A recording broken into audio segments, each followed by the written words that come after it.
You ever seen a man so sure of his authority, so drunk on it, that he forgot the world had cameras, laws, and people who fight back in silence? Well, let me tell you about the day Officer Trent Mallory found out the hard way that you can't just drag someone around like a sack of trash without expecting the universe to clap back, especially not when that someone works for the Federal Office of Internal Oversight. Yeah, he didn't know that part yet. It all started on a Tuesday morning, quiet courthouse plaza. Light breeze, polished marble underfoot, the kind of silence that feels like it's waiting for something to happen. And then she walked in. Her name was Simone Archer, late 30s, burnt orange suit tailored to perfection, collar popped just enough for the sun to dance on her skin.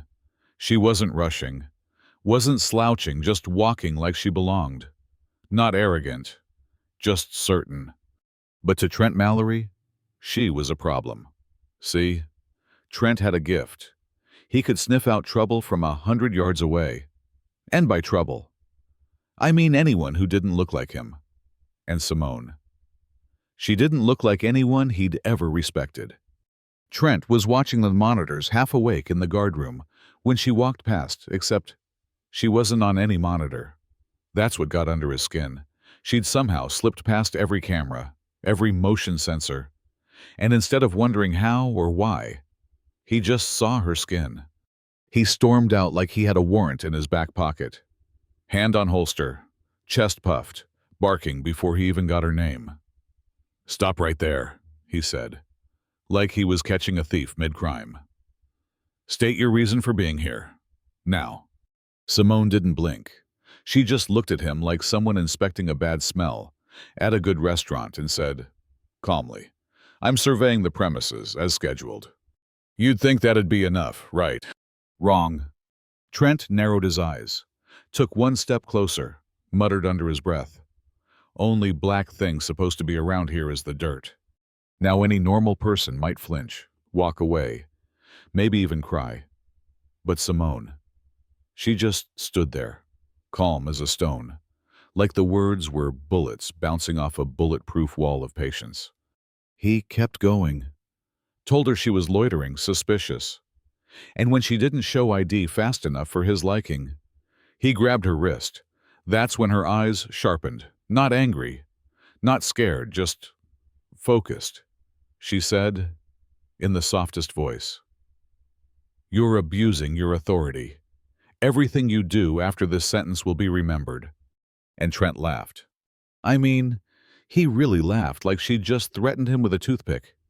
He leaned in, lips damn near brushing her cheek, and whispered, "I don't need proof. I'm the authority." And then he dragged her literally down the marble hallway, past stunned clerks, security, attorneys, people whispering but saying nothing, just watching him shove a woman in heels and dignity into a courtroom like she was some stray dog. Now here's where it gets good. Because when that courtroom door opened, everything shifted. The judge stopped mid-sentence. A few attorneys dropped their pens. People stared, confused. Why was this woman, clearly put together, being shoved like she'd stolen something? And Simone, she didn't resist. She didn't cry out. She just kept walking like gravity didn't apply to her. That's when a man in a gray suit entered through the side door, folder in hand, badge at the belt, walked straight to the judge, no words wasted, and laid a red-stamped file on the desk. The judge raised one brow, then both, then turned to Simone and said, "Agent Archer, I see your clearance is substantial." And Trent, man froze like someone had just unplugged his spine. Simone calmly stood, reached into her bag, and pulled out a silver badge, Federal Oversight Division, Internal Affairs, Tier 7 clearance. Not only was she legit, she outranked the whole damn room. And suddenly, silence hit different. Trent looked around like maybe someone would speak on his behalf, but no one did. They all knew. The clerk who'd seen the shove, the assistant who heard the insult, the officers who had stayed silent. It was like shame was the air and they were all breathing it in. Then Simone finally spoke. "I can repeat back every word you said, Officer Mallory, but I don't need to. This room already heard them." and they'll live in the silence that followed. No yelling, no anger, just truth, spoken like a closing argument. But wait, there's more. See, someone had caught the whole thing on video. Trent dragging her, the shove, the way he tried to box her in against the wall like a prison guard on a power trip. And within 4 hours, 700,000 views. By nightfall, national outrage. Old complaints against Trent resurfaced, 3 past racial misconduct reports buried by internal handling. People started asking, why was he still here? The Bureau stammered. We're reviewing the personnel process. Yeah, sure you are. Simone didn't do interviews, didn't go on talk shows, she didn't need to. She just stood outside the courthouse the next morning, no sunglasses. No speech, just her voice, even and sharp. If a federal agent can be dragged through a hallway like that, how many nameless people have been silenced the same way, with no badge to flash? And that clip hit 1 million views by midnight.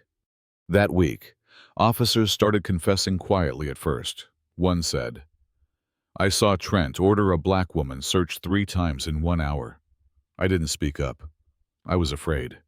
Another added, we've been silent to keep our jobs, but silence burns faster than scandal. And Trent. He sat in a disciplinary hearing like a man who had aged 10 years in 2 days. Pale, sweating. No badge, no gun, no backup. He muttered, I used to be commended. And then he snapped. It's because she's a black woman. He shouted. I don't believe someone like her should have that kind of power. Boom! There it was. The truth spilled raw, ugly, and loud. The courtroom heard it. The cameras caught it. And that was the final nail. At sentencing, the judge didn't mince words. For abuse of authority with racial motivation. While the victim was performing federal duties, you are hereby sentenced to 6 years in state prison, permanently barred from law enforcement or civil service of any kind. No one clapped, no one cheered. They just watched as Trent Mallory, once a man who strutted around with a badge like it was a crown, got let out in cuffs, shoulders slumped, eyes lost, as if he couldn't believe the system he thought he owned had finally said, enough. And Simone, she didn't smile, didn't gloat. She left her badge on the bench gleaming under the courtroom lights like a warning, like a reminder, not just of her authority, but of what happens when silence ends. You still believe justice is just about loud protests and hashtags. Sometimes it's a woman walking in silence, speaking only when it matters and letting the whole damn system indict itself with its own echo. So now I ask you, was justice served? Or was this just one crack in a wall that's still standing? Drop your thoughts in the comments. What would you have done if you were in that courtroom? Do you think Officer Mallory's sentence was enough? Or is this proof that the rot runs deeper than one man? Let's talk about it, because silence, my friend, is how injustice survives.